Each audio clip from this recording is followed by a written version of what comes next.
కి స్వాగతం. ఏ manual to self. మనం భూర్భువ శువ ద ఎగ్జిస్టెన్స్ పార్ట్‌లో దాని గురించి తెలుసుకుంటున్నాం. భూ అనేది మనకి ఫిజికల్‌గా కనబడే వరల్డ్ అనమాట. ఈ భూర్భువ శువ లొకేషనల్ కింద స్టాకింగ్ కింద అర్థం చేసుకోవద్దు. స్టాకింగ్ అంటే ఆహ్, ఇదుంది, దీనిపైన ఇదుంది, దీనిపైన ఇదుంది అలా. కొంతవరకు కరెక్ట్ అలా ఉంది అనేది. ఎందుకంటే యాక్చువల్‌గా ఇవి ఎంబౌండెడ్ సిస్టమ్స్. అంటే ఒకదాంతో ఒకటి, ఒకదాంట్లో ఒకటి ఉన్నవి. ఒకదాంట్లో ఒకటి, ఒకదాంతో ఒకటి ఉన్నవి. సో, మొత్తం అంతా సుబహతో మొదలెడితే, సుబహలో కొంత భాగం అంతా ఒక సర్కిల్ కింద అనుకుందాం. సుహ మొత్తాన్ని ఒక సర్కిల్ కింద ఊహించుకుందాం.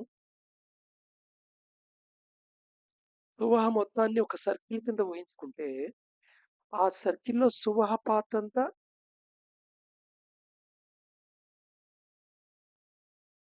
పైన, పైన రూపంలో ఉంది. దాని నుండి కొంచెం సబ్టిల్ రూపం, దానికంటే కొంచెం గ్రాస్ రూపంలో ఏర్పడిద్ది. అది భువః. ఆ భువఃలోంచి ఇంకా గ్రాస్ రూపంలోకి ఏర్పడింది. అది భూ. ఫిజికల్ ఎగ్జాంపుల్‌గా చెప్పుకోవాలంటే, అంతా నీటి ఆవిరి ఉంది అక్కడ. ఆ నీటి ఆవిరి మధ్యలో కొంత భాగం నీటి ఆవిరి నీరు కింద మారింది.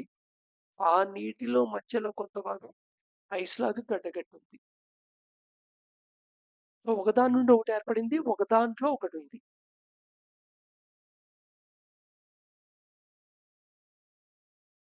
నిన్న మనం భూ అనంతం కాదు అనే విషయం తెలుసుకున్నాం. అక్కడికి ప్రయాణం చేయటం అనేది ఫిజికల్‌గా పాసిబుల్ కాదు. ప్రస్తుతం ఉన్న టెక్నాలజీలో ఆ ఎడ్జ్‌కి రీచ్ అయ్యేట్టుగా సాధనాలు లేవు. ఫ్యూచర్‌లో కూడా ఉండే అవకాశం లేదు. ఒకవేళ అవకాశం ఉందనుకుంటే అది ఆహ్, ప్రామిసరీగా ఏదో అవకాశం లేని దాన్ని అవకాశం ఉందని ఏదో భ్రమపటం లాంటిది. సరే, అయితే మరి ఇలాంటి దాని గురించి ఈ శాస్త్రాల్లో ఎలా రాయబడింది? మనక్కడ అలా ఉంది అని వీళ్ళెలా తెలుసుకున్నారు? సో, ఇక్కడ ఇంపార్టెంట్ పాయింట్ వస్తుంది.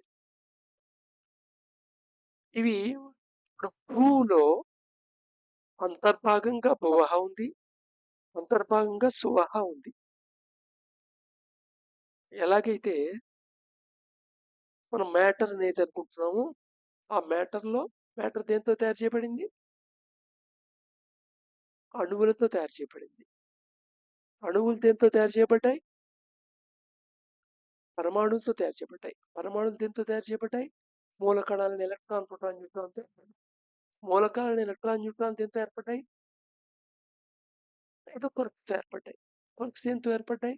ఏదో బోజాన్ ఆర్టితో ఏర్పడ్డాయి. బోజాన్ దేనితో ఏర్పడ్డాయి? ఇన్ని తీసుకుంటూ పోతుంటే ఒక రకంగా ఇదంతా ఇది మన ఇది మన పదార్థం అని చెప్పుకునేదేమో క్రాస్ అనమాట. స్థూలమైంది మాట.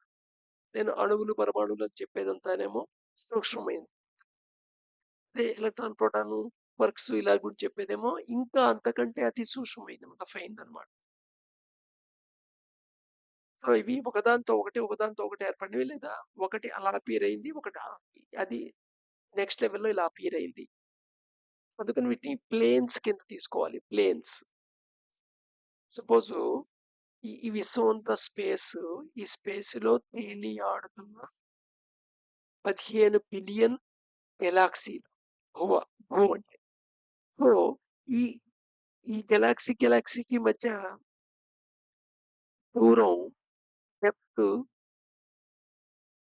అనేది 2 రకాలుగా ఉంటది. ఫిజికల్‌గా డెప్త్ ఉంది. అంటే ఒకదానికొకటి మధ్య దూరం చాలా, మనం ప్రెజెంట్ పొజిషన్‌లో బియాండ్ మాట. ఒక చోట ఒక గెలాక్సీ నుండి ఒక గెలాక్సీకి ఏదో ఒక వెహికల్‌లో ట్రావెల్ చేయగలగటం అనేది ఊహకి బావుంటుంది. కానీ సాధ్యమైంది కాదు. అంతే కాకుండా ఇక్కడ కేవలం లొకేషన్ పరంగా డెప్త్ అంటే మన గెలాక్సీకి పైన 3 గెలాక్సీలున్నాయి. మన గెలాక్సీ చుట్టూ 3 గెలాక్సీలున్నాయి. మన గెలాక్సీ కింద గెలాక్సీలున్నాయి. ఇదే కాకుండా దీంట్లో టైమ్ స్కేల్‌లో డిఫరెన్స్ కూడా ఉంటుంది. అంటే కొన్ని గెలాక్సీలు ఉండుంటాయి. కొన్ని గెలాక్సీ కొత్తగా పుట్టి ఉంటాయి. పుడుతూ ఉంటాయి. కొన్ని గెలాక్సీలు ఆల్రెడీ లీనమైపోయి ఉంటాయి స్పేస్‌లో. స్పేస్‌లో అవి లీనమైపోయి ఉంటాయి. కొన్ని స్పేస్‌లోంచి మన గెలాక్సీలు పుట్టి ఉంటాయి. సో, టైమ్ స్కేల్‌లో గూడా దాని స్ట్రక్చరు ఒక వాస్ట్‌నెస్ అనేది అర్థం చేసుకోవాలి. ఇక్కడ మనం టోటల్ స్పేస్ అండ్ ఈ గెలాక్సీలో ఉండే మ్యాటర్ గెలాక్సీలో కూడా చాలా స్పేసే ఉంటుంది. సో, ఈవెన్ ఇన్‌ఫాక్ట్ ఒక యాటమ్‌లో తీసుకుంటేనే 99% స్పేస్ అంటారు. సో, మనం ఎంతసేపు స్పేస్ కానిదేది ఉందో దాని గురించి మొత్తం గురించి ఎక్కువ మాట్లాడదాం. స్పేస్ ఏం చేయగలదు? దాని పొటెన్షియాలిటీ ఏమిటి? దాంట్లో ఉండే అణుఘటకాలేమిటి? అన్ అనేది అనేది ఇంకా స్టిల్ ఎక్స్‌ప్లోర్ చేయవలసిందే. ఏదో తరంగాలని, విద్యుదయస్కాంత తరంగాలని, కిరణాలని ఇలాగ కొంతవరకు అయినప్పటికీ స్టిల్ ఇంకా చాలా ఉంది. మన శక్తి అంటామే ఆ ఆ శక్తి అనేది కూడా ఇంకా ఒక ఫిజికల్ పారామీటర్ కింద చూడగలం గానీ, దాంట్లో ఇంకా మూలమైందేమిటి? దానికి ఇంకా శక్తి ఉందేమిటి? అని ఇంకా లోపలికెళ్ళటమే పాయింట్ ఏమిటంటే ఈ భూమిలో ఇవన్నీ ఉన్నాయి. ఈ భూమిలోనే ఇవన్నీ ఉన్నాయి. సో, ఇక్కడ ఒక్కొక్కటి ఎక్స్‌పీరియన్స్ చేయటానికి నీకు ఒక్కొక్కటి కావాలి. భూమిని ఎక్స్‌పీరియన్స్ అవ్వాలి అంటే, ఈ భూమిలో ఉన్నదంతా నువ్వు ఎక్స్‌పీరియన్స్ అవ్వాలంటే, అనుభవించాలంటే, ఇక్కడ నువ్వు భూమిలో ఉండే మ్యాటర్‌ని నీ లోపలికి తీసుకునేందుకు ఈ సెన్స్ ఆర్గాన్స్ ఉండాలి. అంటే కన్ను, ముక్కు, చెవని వీటి ద్వారా లోపలికి ఈ భూ గురించి నువ్వు తెలుసుకుంటావు. అలాగే భూహ గురించి తెలుసుకుంటే సెన్సెస్‌తో తెలుసుకుంటాం. సో, ఎప్పుడైతే సెన్స్ ఆర్గాన్స్ డ్రాప్ అయిపోతాయో అంటే ఫిజికల్ బాడీ స్థూల శరీరం డ్రాప్ అయిపోతుందో, అంటే నువ్వు వేకువ స్థితి నుండి స్థితికి జారుకుంటావో, అప్పుడు నీ సెన్సెస్ పనిచేస్తుంటాయి. సెన్స్ ఆర్గాన్స్ పనిచేయవు.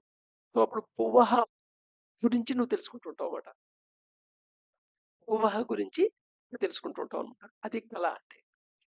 అలాగే అంటే భూగోళం తెలుసుకున్నది నువ్వు అర్థం చేసుకునేది మటుకేంటంటే, భూమిలో ఏది గ్రహించావో అది మెమరీలో ఉండి దాని రిఫరెన్స్‌తోనే నువ్వు అర్థం చేసుకోవడానికి ప్రయత్నం చేస్తావు. అందుకని ఊహ అర్థం కాదు. కళలకి అర్థం వెతకడం చాలా కష్టం. సో, కళల గురించి వేరే ఎపిసోడ్ మాట్లాడుకుందాం. ప్రస్తుతానికి ఇది. అలాగే డీప్ స్లీప్ ఉంది. డీప్ స్లీప్‌లో ఒక అనుభవం ఉంది. ఆ ఎక్స్‌పీరియన్స్ ఏంటంటే ఈవెను దాని గురించి పదాల్లో చెప్పలేవు. ఆ! చాలా బాగా నిద్రపోయాను కాబట్టి ఇది అని అనగలం. చాలా రిలాక్స్ అయిపోయింది బాడీ అనగలం. అంతే. అంటే దాని యొక్క ఎఫెక్ట్ చెప్తున్నాం. కానీ ఎక్స్‌పీరియన్స్ గురించి ఏమి చెప్పలేము. అంటే దాంతో చెప్పలేని విషయాన్ని చెప్పడానికి ప్రయత్నం చేయటం లాంటిదన్నమాట. ఓవహ గురించి, సువహ గురించి, మహా గురించి ఇంకా క్రియేషన్ గురించి మాట్లాడటం అనేది.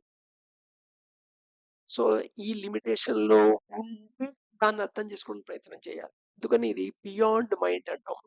మైండ్‌కి ఆవల. మైండ్‌కి ఆవల. మైండ్ ఎంతవరకు ఆలోచించగలదు? సువహ, భువః, భూ గురించి మాత్రమే. ఇంకా చెప్తే ప్రెజెంట్ పొజిషన్‌లో భూ గురించి మాత్రము ఆలోచించగలదు. ఊహ గురించి జస్ట్ డ్రీమ్ ఇది రియాలిటీ కాదు. డ్రీము అది నిజం కాదు అని ఫీల్ అవుతావు. డ్రీమ్ ఎందుకు నిజం కాదని ఫీల్ అవుతున్నావు? నువ్వు రోజు లేచేప్పటికి నీ చుట్టుపక్కల ఉండేదంతా ఏదైతే రిసీవ్ చేసుకుంటున్నావో పదార్థాల నుండి సిగ్నల్స్ అవి అలాగే స్టాటిక్‌గా ఉంటున్నాయి. చిన్న చిన్న మార్పులు జరుగుతున్నప్పటికీ అవి ఇంచుమించు స్టాటిక్‌గా ఉంటున్నాయి. కదలకుండా ఉన్నట్టుగా ఉంటుంది. నువ్వు ఏ రూమ్‌లో పడుకున్నావో మళ్ళా ఆ రూమ్‌లోనే నిద్రలేస్తావు. ఆ బెడ్ మీదే నిద్రలేస్తావు. అందుకని నీకు కంటిన్యూటీగా ఉంటుంది. నీకు కంటిన్యూటీ. ఈ కంటిన్యూటీ వల్ల ఇది రియల్, ఇది నిజము అనే ఫీలింగ్ వస్తోంది. కలలో ఒక కళకి లొకేషన్ తేడా ఉంటుంది. కంప్లీట్ సిట్యుయేషన్ తేడా ఉంటుంది. అలాగే ఒకరోజు కళకి, మర్నాడు కళకి కూడా అసలు పర్పచ్చే ఉండదు. అసలు సంబంధమే ఉండదు.